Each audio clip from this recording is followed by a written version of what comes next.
Ali a Sérgio explicou aqui a história do Caminha, tá? Tá, eu fui para vamos lá. Caminha de férias uns tempos atrás e perguntamos lá. Ele não era de Caminha. Acredita-se que foi o último posto que ele trabalhou e conhecido pelo nome da cidade. Isso é bem comum na Europa. É bem comum também, claro. Assim Mas o cara não é de lá. como Pra mim, sobrenomes Caminha que era nós o temos aqui. sobrenome dele, gente. Eu tô sabendo agora que é cidade. Ele Caminha era era o de Caminha. sobrenome dele. Tá, mas tu sabe, muita gente no Brasil que tem o sobrenome Torres, sabe por que é? Por causa da torre do castelo que a família que deu origem ganhou a torre de presente do rei devido a serviços prestados. Na época do feudalismo. Era muito comum, tu dava uma parte do castelo para aquela família. Aí Então aquela família ganhou a torre do castelo para viver. Tornou-se a família Torres. Puta que pariu, meu Deus. Entendeu? Mas só para resumir a questão do Tiradentes, então o cara é enforcado. O que a lei aqui na colônia fazia? O cara é enforcado, todos os bens dele vão para a coroa. Sim. Então, ele passou todos os bens dele para um amigo, para que o amigo pudesse dar para a esposa dele depois os bens, para a esposa não ficar mal depois que ele fosse enforcado, ou seja, ele era rico. Então, essa é a primeira coisa.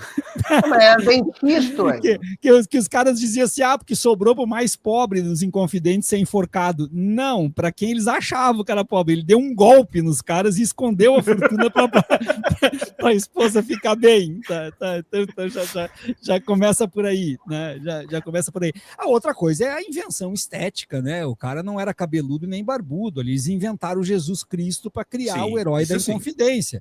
Ele foi enforcado careca e sem barba, porque era uma regra para não ter na cadeia praga de pulga e piolho. Então rapavam a cabeça, rapavam a barba. E onde é que a gente tem a prova disso? No diário do padre que deu a extrema-unção para ele antes dele ir para a forca. O padre ele diz que ele estava careca e com a barba raspada. Então aquele quadro dele esquartejado, barbudo e cabeludo é para criar com mais facilidade um mártir, porque tem uma imagem que é parecida com a de Cristo. Mas ele foi esquartejado, né?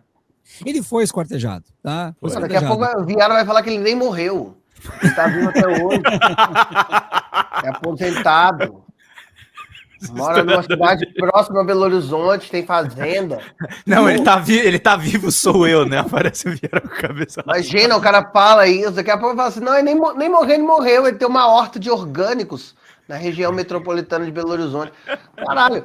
Não, esse negócio do cabelo eu sabia, porque a gente fez uma discussão quando era menino, lá pra onde tem o quadro, a gente viu o quadro lá do Tiradentes, aí a professora falava isso. Agora, esse negócio de ser herói ou não, viado, tá me parecendo, sabe o quê? Neymar. O Neymar, pro meu sobrinho que tem... Herói. Fez 17 anos hoje, aliás, hoje, aniversário dele, ele é um herói. Pra mim, é só um garoto rico babaca, claro, né? Mas é que tem mais uma questão aí, tá? Que é muito importante. Os Inconfidentes não estavam um pouco se fudendo pro Brasil. Desculpa falar isso, é isso que eu não posso falar que dá merda sempre. Cara. Né? Cara, não estão nem aqui para se defender. A Inconfidência Mineira foi mitificada por causa do golpe da República? Não, é que assim, ó... Ou é a ditadura mesmo que fez isso? A gente não pode esquecer o seguinte, quando é que acontece a Inconfidência? 1789. O que acontece no mundo em 1789? A Revolução Francesa. Sim. Por que acontece no mesmo ano? É uma coincidência? Não. O que motivou os Inconfidentes foram as literaturas iluministas, que chegavam no Brasil como contrabando nos porões dos navios, porque era uma literatura proibida. Inclusive, então, as revoluções foram combinadas, né? Teve a francesa, a americana estava rolando ao mesmo tempo, são as mesmas leituras, era todo mundo leitor de Rousseau. Na verdade, a Revolução Francesa ocorre não porque faltou pão e como um brioche, isso aí é uma mentira, virou lenda. Não, é que o povo começou a se indignar que estava todo mundo passando fome, porque tinha tido uma crise muito forte na agricultura por causa de geadas e de tempestades e neves que consumiram tudo. Aí aumentou muito o valor e a nobreza continuou consumindo. Mas o gatilho, a gota d'água, não foi isso. A gota d'água foi que a França, inimiga histórica da Inglaterra, começou a mandar ajuda para os Estados Unidos. Para os Estados Unidos enfrentar os ingleses. E começou a mandar soldados para os Estados Unidos, e esses soldados iam muito bem vestidos e muito bem alimentados. O povo passando fome, enquanto os soldados iam para os Estados Unidos para combater a Inglaterra. Aí é que estoura o negócio. Aí pegou. Entendeu? É aí que fode. Aí só precisava de um álibi. E a Inconfidência bebe no suco disso dos livros do Rousseau, dos livros do próprio Thomas Paine, que é um dos redatores da Constituição americana, né? Sim, então, claro. Do Thomas Paine também, que é um iluminista britânico. Estava dormindo nesse papo. Não, eu tô chorando, porque se eu tivesse sabido disso há 20 anos atrás, há 25 anos atrás, eu não tinha ficado de recuperação história. E aí, para finalizar da minha parte, é o seguinte... E a Revolução Francesa, vamos ser sinceros, né, Viaro? Quando rolou, a Europa inteira olhou aquilo, primeiro falou, que porra é essa? Cara... E o segundo pensamento foi, vamos invadir essa espelunca, né? Que tentaram invadir de todos os cantos. Porque, na verdade...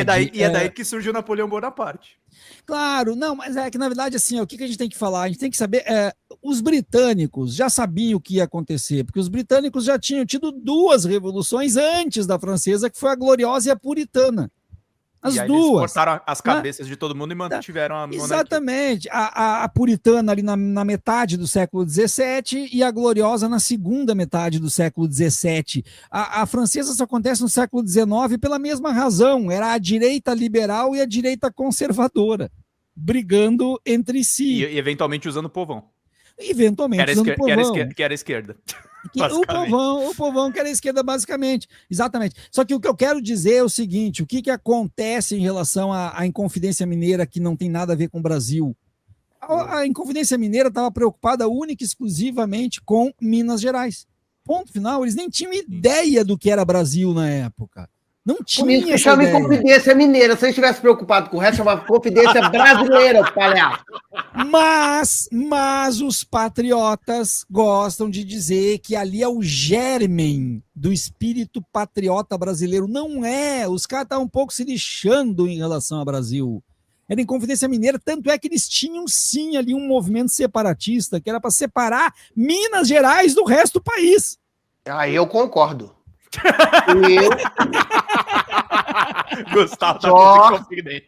É claro, sorte de vocês que eu não fui eleito deputado, que se eu tivesse sido meu amigo... República do Pão de Queijo. Não, lógico.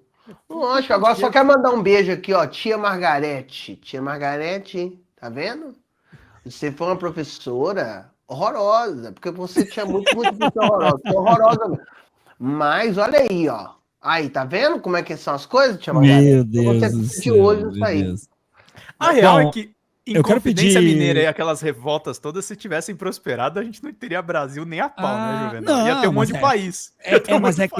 Mas é que o papel importantíssimo, fundamental para que o Brasil tenha continuado sendo um país foi de Dom João VI, que é visto como um retardado, que botava as coxinhas de galinha no bolso e coisa. O cara botava mesmo.